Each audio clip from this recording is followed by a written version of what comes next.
사랑하는 새날 친구들 반갑습니다. 금요일 말씀을 함께 나눌 신현민 목사입니다. 역사가 유세비우스는 2세기 순회 전도자들의 영광스러운 모습을 이렇게 기록합니다. 당시 많은 기독교인들은 도덕적으로 성결한 삶을 살라는 성경의 명령에 신실하게 복종했다. 이러한 주님의 명령에 순종하기 위해 그들은 먼저 재산을 팔아 가난한 자들에게 나누어 주었다. 그러고 나서 집과 고향을 떠나 복음 전도자로서의 사명을 완수하기 위해 방랑 생활을 했다. 아직 복음을 듣지 못한 자들에게 복음을 증거하고 성경을 전해주는 것만이 그들의 유일한 소망이었다. 그들은 외국인들에게 신앙의 기초를 놓은 후 떠나는 것으로 만족했다.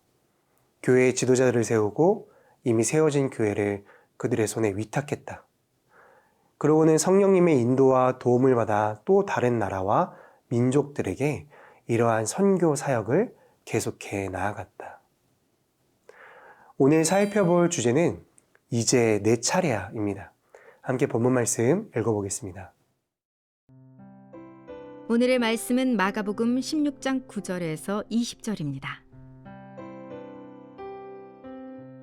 예수께서 그 주가 시작되는 첫날 이른 아침 부활하셔서 맨 처음으로 막달라 마리아에게 나타나셨습니다.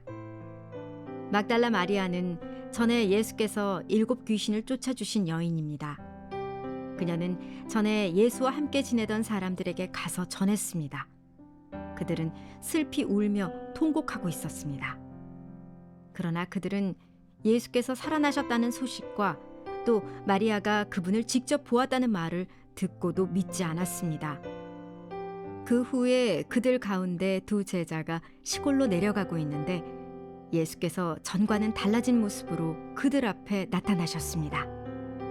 이들은 다른 제자들에게 돌아가 이 사실을 알렸지만 이번에도 제자들은 믿지 않았습니다. 나중에 예수께서 11 제자들이 음식을 먹고 있을 때 그들에게 나타나셔서 그들이 믿지 못하는 것과 마음이 굳은 것을 꾸짖으셨습니다. 예수께서 다시 살아나신 후 자신을 보았다는 사람들의 말을 제자들이 믿지 못했기 때문입니다.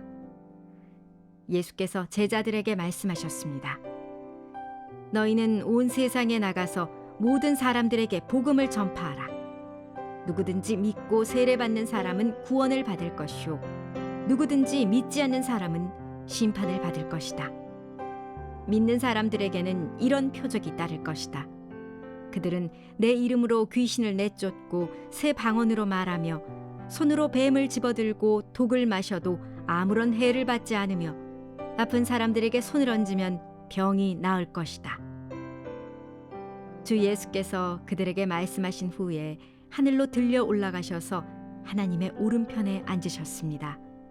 그리고 제자들은 곳곳에 다니면서 복음을 전파하는데 주께서 그들과 함께 일하시고 표적들이 나타나게 하셔서 그들이 전하는 말씀이 사실임을 확증해 주셨습니다. 9절 후반부터 10절 말씀을 함께 읽겠습니다.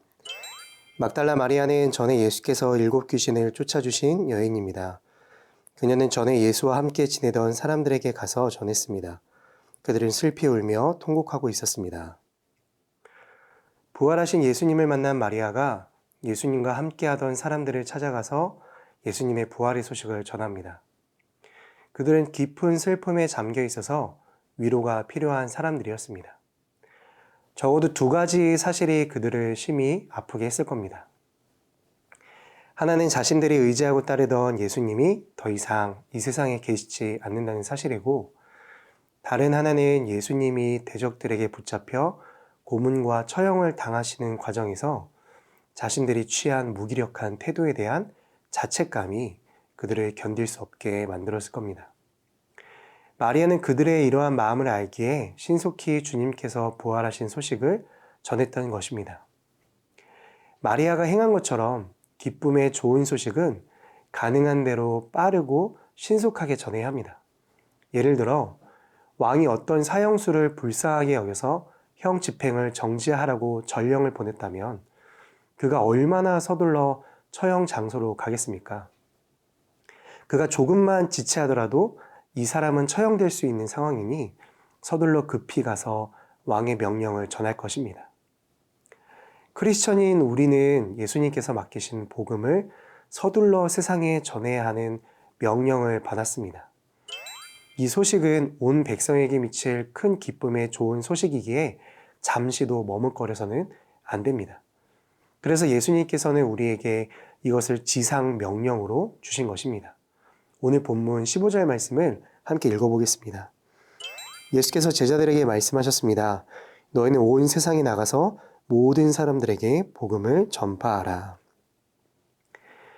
갈릴리에서 듣지도 못하고 말도 못하는 사람이 예수님을 만났습니다. 그의 귀와 입에 손을 대시고 에바다 외치시니 그 즉시 보고 말하게 되었습니다. 그리고 그는 곧바로 자신이 만난 예수님을 외치고 다녔습니다. 사마리아에서 한 여인이 우물 곁에서 예수님을 만났습니다. 예수님은 그녀에게 자신이 메시아이심을 알려주셨습니다. 그녀는 곧바로 물동이를 내버려 둔 채 마을로 뛰어들어가 자신이 만난 메시아를 전했습니다. 사랑하는 새나 여러분, 기쁨은 나눌수록 배가 된다는 말이 있죠. 우리의 기쁨이신 예수님을 널리 알릴수록 이 세상에는 그만큼 기쁨이 넘치게 되는 겁니다. 그렇게 우리는 다른 어떤 일들보다도 복음 전하는 일을 가장 귀하게 여기고 힘써야 합니다. 자신의 생명보다 복음 증거하는 일을 더욱 귀하게 여겼던 바울처럼 우리도 내가 만난 예수님을 전하는 기쁨에 사로잡혀 살아가는 삶이 되었으면 좋겠습니다.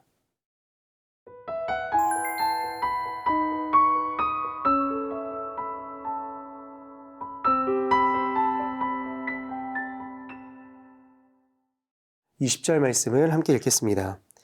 그리고 제자들은 곳곳에 다니면서 복음을 전파하는데 주께서 그들과 함께 일하시고 표적들이 나타나게 하셔서 그들이 전하는 말씀이 사실임을 확증해 주셨습니다.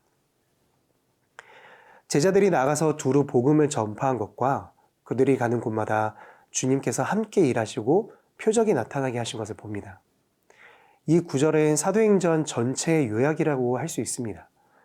예수님께서 승천하신 후에 있었던 제자들의 사역을 짧게 요약해서 보여주고 있는 것인데 히브리서 2장 4절 말씀과도 놀랍게 비슷합니다. 하나님께서도 표적과 놀라운 일들과 여러 가지 기적들, 그리고 그분의 뜻에 따라 나눠주신 성령의 은사들로 함께 증거하셨습니다. 사도행전을 보면 알 수 있듯이 사도들과 제자들로 인해 놀라운 신앙의 부흥이 곳곳에서 일어났고 세계의 역사가 뒤바뀌게 되었습니다. 그러나 이런 일들은 그들이 가진 탁월한 리더십이나 특별한 영적 능력의 결과가 아니라 하나님께서 그들을 통해 역사하셨기 때문에 가능한 일이었습니다. 그때나 지금이나 이처럼 복음이 전파되는 곳에는 주님께서 함께 하시기에 놀라운 역사가 일어납니다. 그러면 주님께서 복음을 전하는 사람들에게 이런 표적이 따르게 하시는 이유가 무엇일까요? 사람들로 하여금 보고서 복음을 믿게 하기 위함입니다. 대다수의 사람들이 표적을 보지 못하면 도무지 믿으려 하지 않는 경향이 있습니다. 오늘 말씀에도 마리아의 긴급한 속보에도 두 제자가 경험한 사실에도 다른 제자들은 전혀 믿으려 하지 않았습니다. 그러나 결국 예수님께서 제자들을 직접 찾아가셔서 그들로 보고 믿어 구원에 이르게 하셨습니다. 사도행전 9장에 보면 루다에서 베드로가 8년 동안 중풍병에 걸린 애니야를 낫게 하자 루다와 사론에 살고 있던 모든 사람들이 주께로 돌아오게 되었습니다. 주님께서 베드로와 함께 하심을 믿었기 때문입니다. 오늘도 하나님의 일하시는 방법은 똑같습니다. 우리가 힘써 복음을 전파하며 예수 그리스도를 증거하면 그분이 함께 하시고 사람들로 보고 믿을 수 있도록 우리 삶에 하나님의 능력이 따르게 하십니다. 사랑하는 새나 여러분, 때를 얻든지 못 얻든지 우리는 항상 복음을 전하기 위해 힘써야 합니다.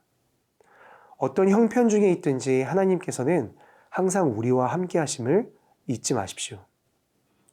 오늘도 주께서 우리에게 주신 사명을 붙들고 한 걸음씩 한 걸음씩 믿음으로 나아갑시다.